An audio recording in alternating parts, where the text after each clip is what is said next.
Okay, so let's just go on to from your best to your worst. What would be your worst experience?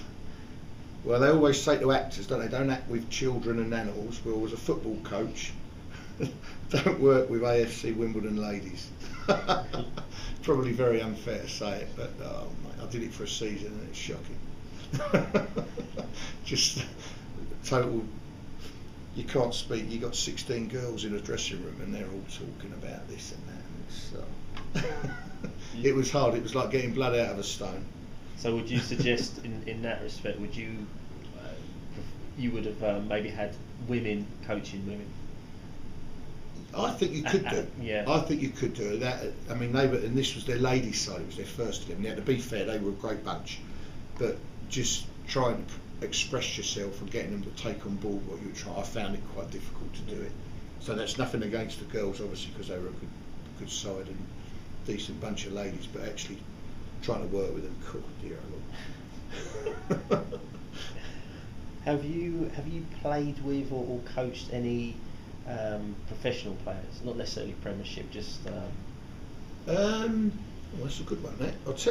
When I was at Sutton, we had a testimonial one year for one of the players at Sutton United, Larry Pritchard, and we played against the Tottenham side. And I was lucky enough to play in that. And they had the likes of Tony Parks played in goal, who funnily enough took my goalkeeping level 2 exam a couple of seasons ago. Garth Crooks, Ozzy Ardiles, Glenn Hoddle, Chris Shooton. Funny enough, we lost. 4-2, I think. That's not bad. But that was a great night. That was fantastic, and you can't take that away from you. And then with the Corinthian casual side in the vets, Alan Pardew plays every now and again, not as regular now. He's gone to Newcastle. We have quite a few cricketers playing there. Alex Stewart plays regular. Mark Ramprakash, good footballers. Yeah. Good footballers. They play weekly, although Mark's injured now. He's done his knee, so he's not playing at the minute. And on the coaching side, when I did my B licence last year at Lilleshall, I had in my group Dean Kiley, Ian Bennett, who was at Birmingham at the time, Darren Ward, who was at Sunderland. In fact, he just retired. He retired on that course, funny enough. Said that was it. And Lee Harper, who I think has just been player manager at Kettering, and he played at Arsenal. Right. So that was good. I was like a kid in a toy shop working with them. It was great because they were actually there doing the course the same as I was, and we were all in it together. Would you see that as they were just normal guys? Like oh yeah. So any other courses you'd been on, and any other participants that had been on there as well, they just acted exactly the same. Oh gosh, yeah. No, they were fine. They were there again. Like we were chatting earlier, that if they want to carry on doing goalkeeping coaching when their career's finished, they've got to do the badge. Yeah. Whether they like it or not, And the good thing is, I think with them, I know Darren Ward's. I think he's at Preston now, goalkeeping coach, and Dean Kiley is West Brom's goalkeeping coach now. Right. So they have used it to further their career, if you like. They've retired from playing, but they stayed within the game, so it does work. There's I know there's a big lack of goalkeeper coaches, or I say goalkeeper coaches. It always seems to be the outfield players that want to do their UEFA B, their A licence. But what is your experience now of getting up to your level 2 and then you're doing your UEFA B goalkeeping? Why do you think people don't really want to pursue a career in coaching? Maybe not necessarily a career, but want to pursue goalkeeping. If I'm honest, from a Joe Public point of view, is the expense, because it is expensive to do it. Obviously, those names that I've mentioned there, your footballers that are doing it, they're doing it in their close season, and that's done for them. So I think the expense is a big problem.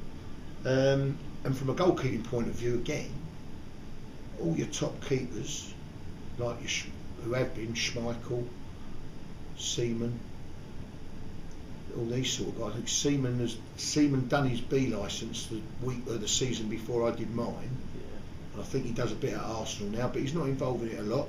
But Schmeichel, one of the best that you've ever seen, he's on the telly, does his punditry on the telly, doesn't he? He hasn't gone and done it because he's. But does he need it? Yeah. I would suggest probably not. Yeah. But you know, that's the problem, isn't it? They have some people are prepared to go and do it, and some people just think, well, why should I, sort of thing, which I can half sort of relate to, but I think we miss out on some of the better keepers that haven't gone and carried it on. Yeah. Because they haven't got the the inclination to want to do it, I think. Have you coached? Have you done any coaching abroad before? I went to the States in, blimey, must have been about 1990. I think I quite enjoyed that because I went for a fortnight and I stayed out there for 7 months. So I quite enjoyed that. But that was coaching, I don't know if you, with a company, it was to do with Curva coaching. I don't know whether you heard of that. It's a Dutch-based skills coach. It wasn't goalkeeper or anything, it was an outfield thing. Yeah. And again, did it through Saturn United. Right. They did it they were running some stuff out there, and I went, as I say, I stayed out there for quite a bit, helping out, because that was quite good because you travelled around different teams. Once they'd seen you for a fortnight, it was all very much, can you come back and help us out and do it? I thought, well, you're meant to be going home. And you thought, well, if you definitely got the work, and it was, to be fair to them, they paid you and all the rest of it, they put you up.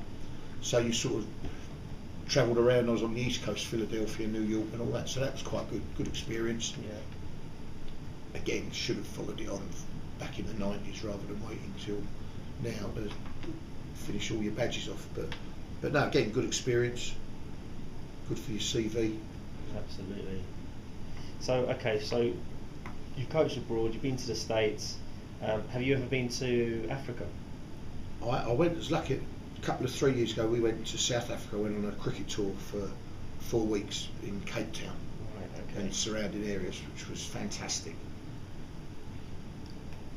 But no, football wise I haven't been out there for anything, but the cricket tour to South Africa was a